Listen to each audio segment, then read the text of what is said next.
ઉનાળો શરૂ થતાં જ ખાસ આપણા ગુજરાતી ઘરોમાં તો અથાણાં બનવાનું શરૂ થઈ જ જતું હોય છે.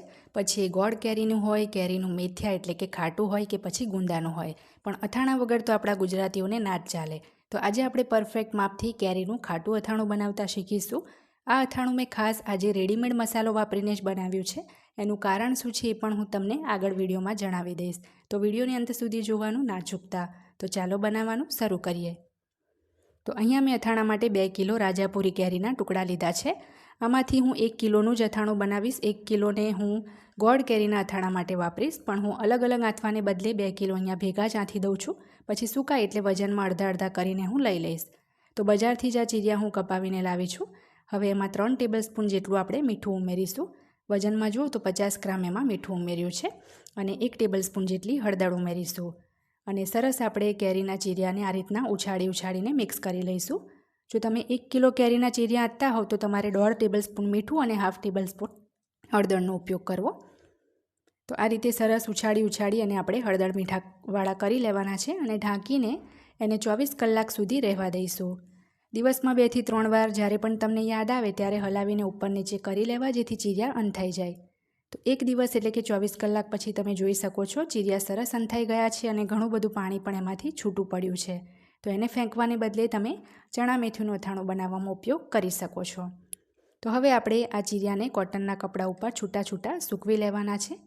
ઘરમાં જે રૂમમાં પંખો ચાલુ હોય ત્યાં જ તમારે 5 થી 6 કલાક માટે એને સૂકવી દેવા, કારણ કે આમ પણ ઉનાળો હોય એટલે કોઈને કોઈ રૂમનો તો પંખો આપણો ચાલુ જ હોય ત્યાં તમારે એને સૂકવી દેવા.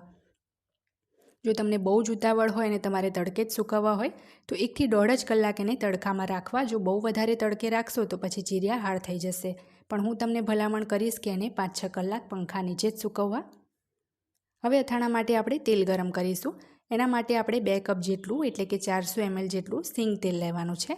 વજનમાં જોશું તો 300 ગ્રામ આપણે અહીંયા સિંગ તેલ લીધું છે. ખાસ અથાણું છે એટલે સિંગ તેલનો જ ઉપયોગ કરવો અને ધુમાડો નીકળે ત્યાં સુધી મીડિયમ તાપે એને ગરમ કરીશું. તો 3-4 મિનિટ પછી તેલ ગરમ થયું છે કે નહીં એ ચેક કરવા માટે થોડા આ રીતના મેથીના કે રાઈના કુરિયા ઉમેરો તો તરત જ ઉપર આવી જાય, મતલબ તેલ ગરમ થઈ ગયું છે. તો એને ઠંડુ થવા દઈશું. હવે બીજી બાજુ 6 કલાકમાં જ આપણા ચીરિયા પણ સરસ સુકાઈ ગયા છે. તો અડધા ભાગના મેં અહીંયા ખાટું અથાણું બનાવવા માટે સુકાયા એટલે લઈ લીધા છે. હવે એમાં 400 ગ્રામ આપણે રેડીમેડ જે રામદેવનો અથાણાનો મસાલો આવે એ ઉમેરીશું. 1 કિલો કેરીના ટુકડા લીધા હતા, એમાં 400 ગ્રામ મસાલો એકદમ પરફેક્ટ માપ છે. રામદેવ અથાણાનો મસાલો આ રીતનો દરેકે જોયો જ હશે, બહુ ફેમસ બ્રાન્ડ છે અને એનાથી અથાણાનો ટેસ્ટ પણ સારો આવે છે. જો તમારે ઘરે જ અથાણાનો મસાલો તૈયાર કરવો હોય તો એ રીતે પણ મેં અથાણું બનાવીને રેસીપી પહેલાં શેર કરેલી છે. ડિસ્ક્રિપ્શન બોક્સમાં એની પણ હું લિંક આપી દઈશ. તો તેલ પણ આપણું એકદમ સરસ ઠંડુ થઈ જાય પછી આપણે તેલ પણ બધું જ એમાં ઉમેરી દેવાનું છે. ઘણા વ્યુઅર્સને આ રીતના રેડીમેડ મસાલો વાપરી અથાણું કઈ રીતે બનાવવું, કેટલો મસાલો લેવો, કેટલું તેલ ઉમેરવું અને અલગથી મીઠું કે હિંગ ઉમેરવું કે નહીં, એવું ઘણા વ્યુઅર્સ મને પૂછતા હતા. તો એમાં કંઈ જ અલગથી ઉમેરવાની જરૂર નથી, બધું મસાલામાં જ આવી જશે. બસ કેરીના ચીરિયા, મસાલો અને તેલ આ 3 વસ્તુ ઉમેરો એટલે આપણું અથાણું તૈયાર. એટલે જ મેં રેડીમેડ મસાલો વાપરી આને બનાવીને બતાવ્યું છે. તો ઢાંકીને આપણે 2-3 દિવસ એને હવે રહેવા દેવાનું છે. 2 જ દિવસ પછી તમે એને જોશો તો આપણો અથાણાનો મસાલો સરસ ફૂલી ગયો છે. ખાટું અથાણું આપણું હવે ખાવા માટે તૈયાર છે.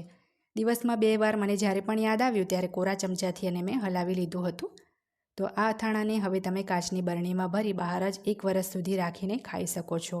અને જો તમને બરણીમાં ભર્યા પછી લાગે કે તેલ ઓછું છે, તેલ ઉપર ના આવતું હોય તો અડધો કપ તમારે સિંગતેલ ગરમ કરી ઠંડુ કરી ફરીથી ઉમેરી દેવું. તો આ અથાણાને તમે રૂટીન જમવામાં જો થોડું લેશો સાઈડ પર તો તમારા જમવાનો સ્વાદ બમણો થઈ જશે. રેડીમેડ મસાલો વાપર્યો છે એટલે એકદમ ઓછી મહેનતે અથાણું તૈયાર થઈ ગયું છે. રાઈ મેથીના કુરિયા શેકવાની, ઠંડા કરવાની કે પીસવાની કોઈ જ ઝંઝટ નથી કરવી પડી. તો આજની આ રેસીપી જો તમને ગમી હોય તો ચેનલને સબસ્ક્રાઈબ કરી બેલ બટન દબાવવાનું ના ભૂલતા, જેથી દરેક નવા વિડીયોની નોટિફિકેશન તરત તમને